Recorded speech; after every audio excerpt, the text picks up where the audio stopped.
Hello again, everybody, and welcome to another Inside Lowell podcast. I am your host, Teddy Panos, coming to you from the WellPoint Studios here in beautiful, historic downtown Lowell. Unicare is now WellPoint. New name, same commitment to Massachusetts. At WellPoint, your whole health is their whole point. And we certainly thank our friends from WellPoint, along with all of our sponsors, for helping to make this podcast, all of our Inside Lowell podcasts, and for that matter, all of Inside Lowell possible. One of those sponsors happens to be the Massachusetts Pirates. And coincidentally, my guest for this podcast is you've got every title in the book, my friend. He is the owner, the director of player personnel, general manager. You probably have to clean up the locker room afterwards because it's a family business as well. Yeah. I'm sure you have. Janitor, all that. Jawad Yatim. Jawad, great to have you here. I'm really excited to be doing some sports podcasting with you and your team. And I know the city of Lowell is really excited to have you guys be a part of our community as well. So welcome. Good to have you, man. Well, no, certainly glad to be here. Thank you very much for having me and working alongside our organization as we, transition into a new market and a new season and in a new city and arena. So, we're certainly excited. We can't wait. It's been a thrill to acquaint ourselves with the city of Lowell and the surrounding areas, and we're ready to get kicked off here and get back to playing some ball here pretty soon. So, it's a treat. Thank you. Yeah, I have to tell you, you guys have done all the off-field stuff right. I mean, you really become a part of this community, right down to having students at the Greater Lowell Regional Technical High School, as I call it, the VOC, painting your goalposts so they're nice and bright and yellow for the players to be and fans to be able to see them. So I take it that's an important part of what you guys do, right? I'm going to guess you became a major part of the Worcester community, and now I can kind of see it translating to the Mill City here. Well, yeah, and it's certainly a big aspect of the organization. A main focus of ours, obviously, is just contributing, as much as we can to the community. We just want to play our part and be as involved as we can. We try and be, fairly aggressive, from that standpoint. And, we're just getting started. So, we got the guys coming in here pretty soon. And, once we have our full team in here, then, it'll be a lot easier to really do that outreach and truly, provide the influence that we're hoping to, in the city. And, but yeah, that's certainly it. We won a community service award in 2019 and we certainly want to get one of those again. So, we're working towards it. You're well on your way. So what made you move the team? You formerly played in Worcester. What made you decide to come to Lowell? Our arena lease had expired with DCU Center following this past season, and we just wanted to evaluate different options in the area, and we never wanted to leave the state of Massachusetts. This is home, for us, and even though I'm not directly from Lowell, I'm from Massachusetts, so I call this home at the end of the day. So, but just speaking with Keith at the arena, looking over, demographics in the city and just kind of analyzing the market and everything like that. At the end of the day, it just made sense, from a business standpoint and, from a potential standpoint. We feel like, we can certainly, generate a strong presence here, in the community. And at the end of the day, there was just too many check boxes for us to ignore. So we decided to make the move, and it's 4 months is not a lot of time to really get everything up and running. So but we're getting there, and every day is a step forward. So I'm not going to get too far into it, but there is a great piece on InsideLowell.com and on the Mass Pirates website. One of your PR folks put out a kind of an article about you, the man behind the Pirates, and it really kind of delved into your background. But what fascinated me as a kid who's been in love with sports since I can remember is that's you. I mean, football especially, right? You played it and you live it really, right? And it kind of comes through in that piece, how much the game has meant to you and your growth and your development as a person. Oh, it really has, and I'm sure it's very consistent with, everybody else involved with the sport.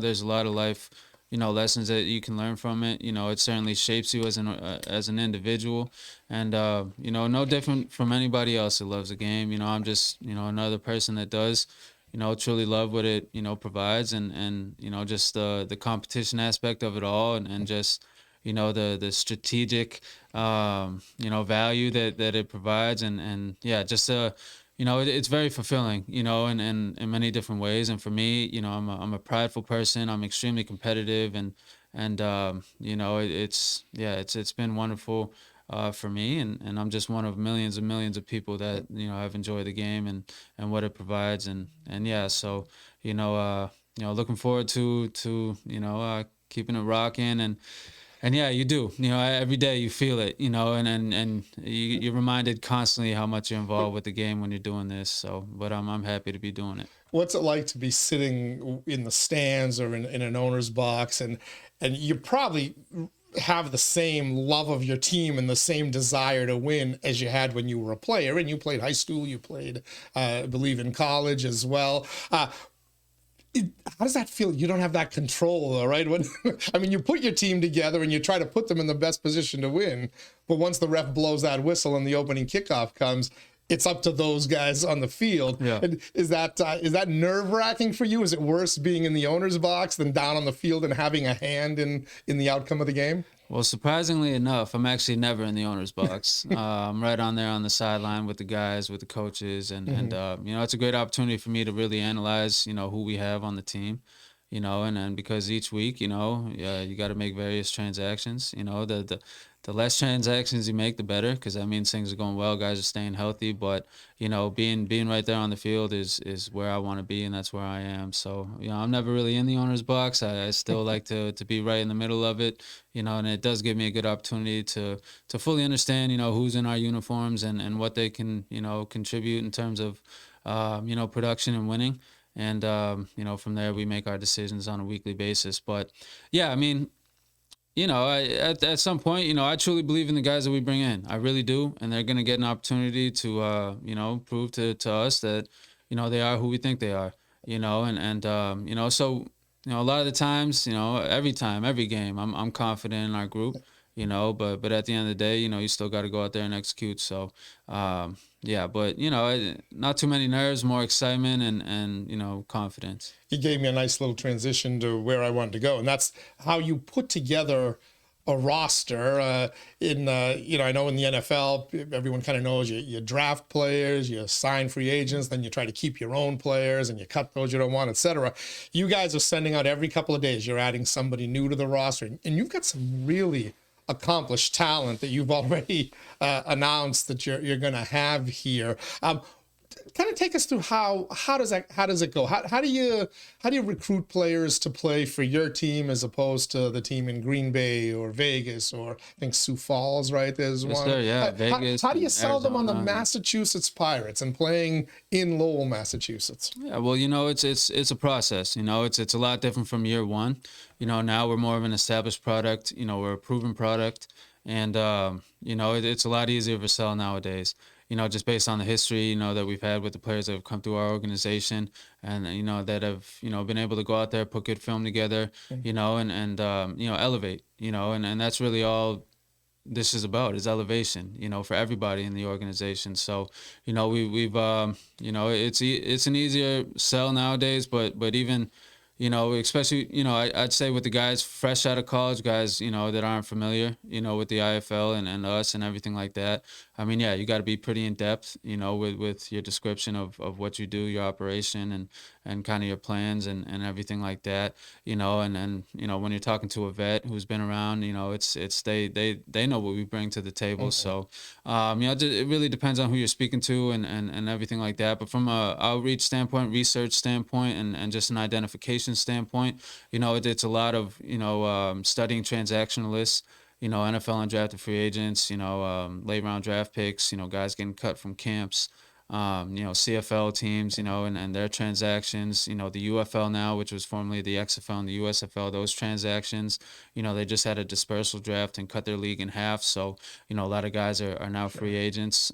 So, yeah, it's just, you start with a very big list, and you constantly break that list down, and you constantly break that list down until you have, your group of players and your group that you bring to camp. And then from there, you go out and compete and practice, and you start to formulate exactly who you're going to be going into opening night with. So it's a continuous process. You never stop, but that's the fun part of all this. That's what I truly enjoy. And yeah, it's a lot of work, but it's fun work.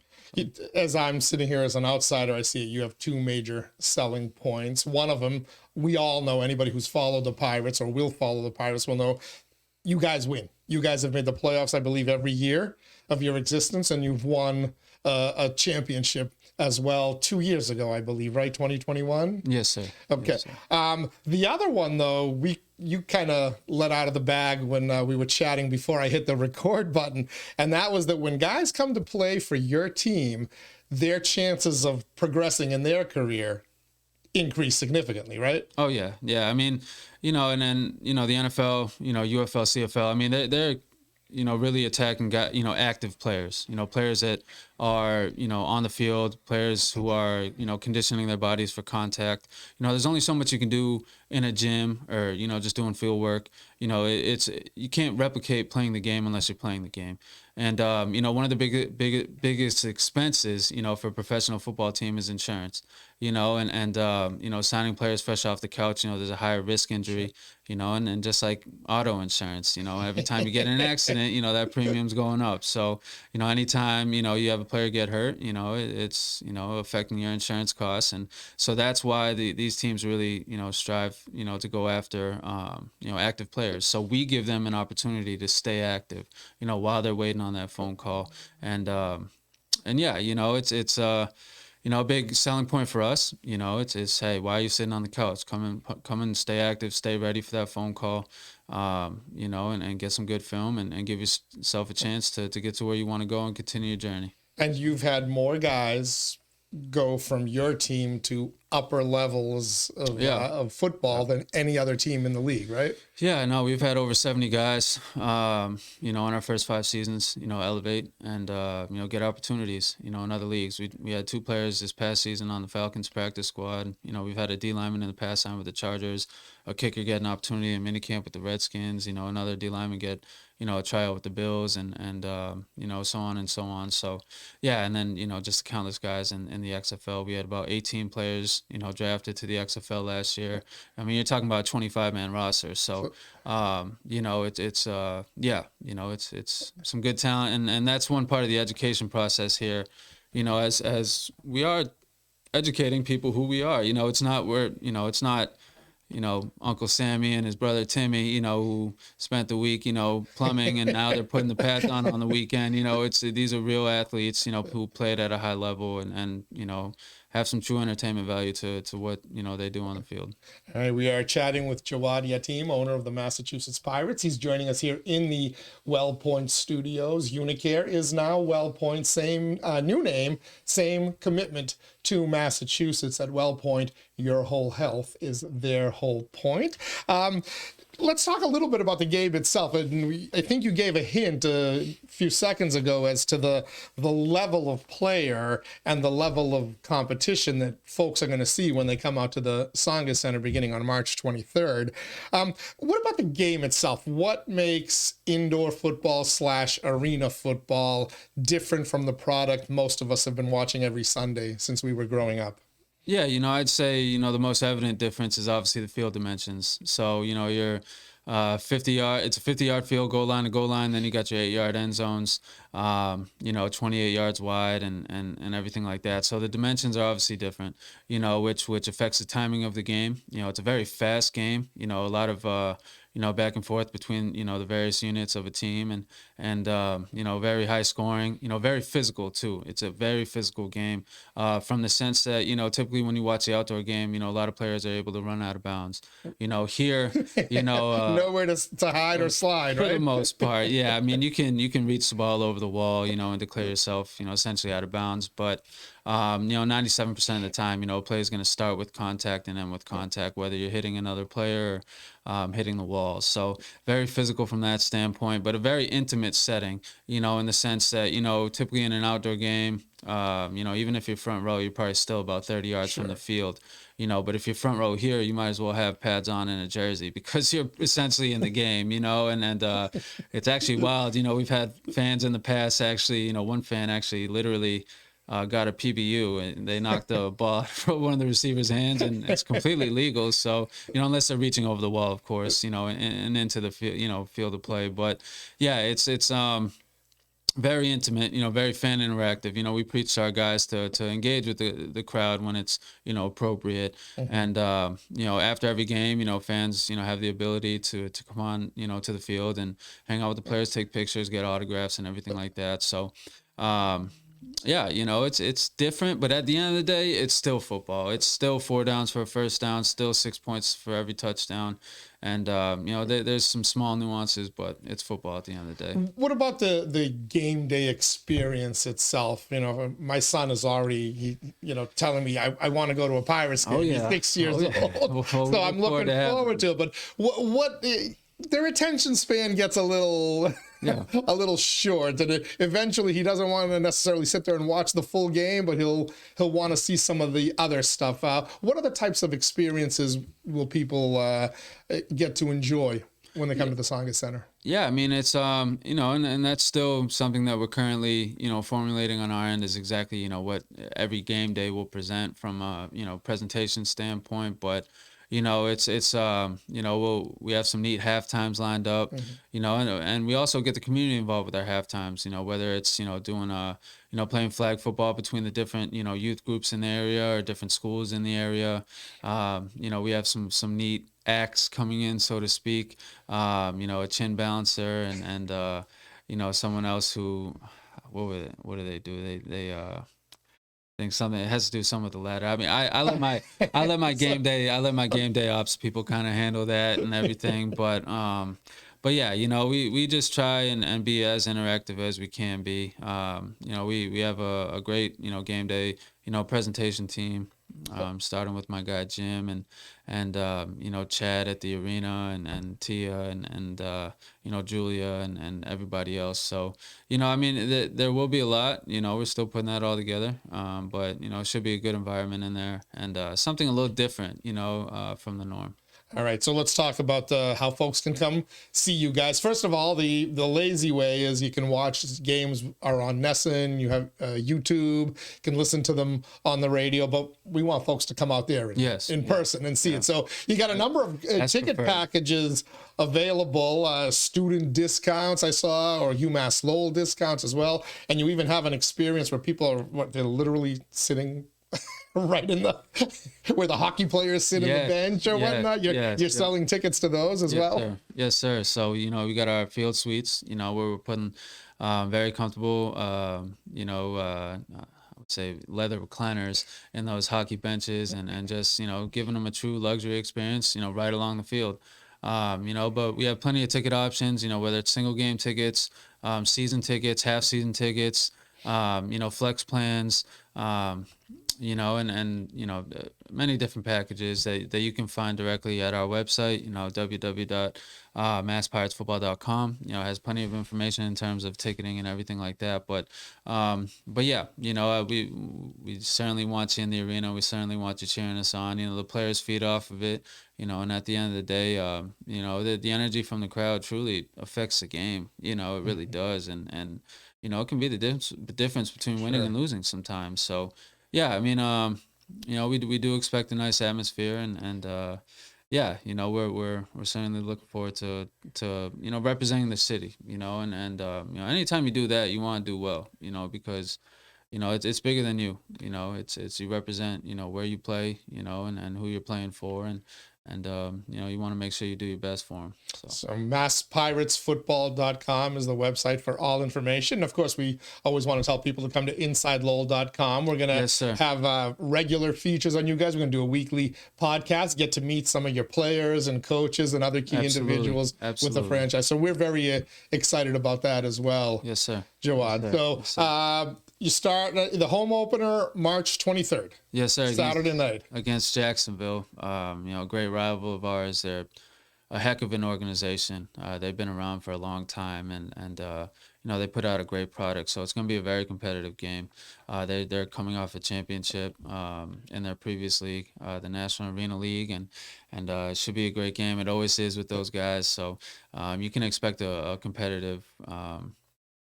You know, a dogfight, All right. so to speak. And the season starts the week before. That's where we want people to watch on YouTube or listen on the radio, right? Unless they're going to fly out and root Unless they want to come on out to Green Bay. You know, will you help them get some cheap tickets? Hey, I'll do my best. I got you on that. You know, but yeah, you know, it's March 17th. You know, we play off against Green Bay. We start the season out there.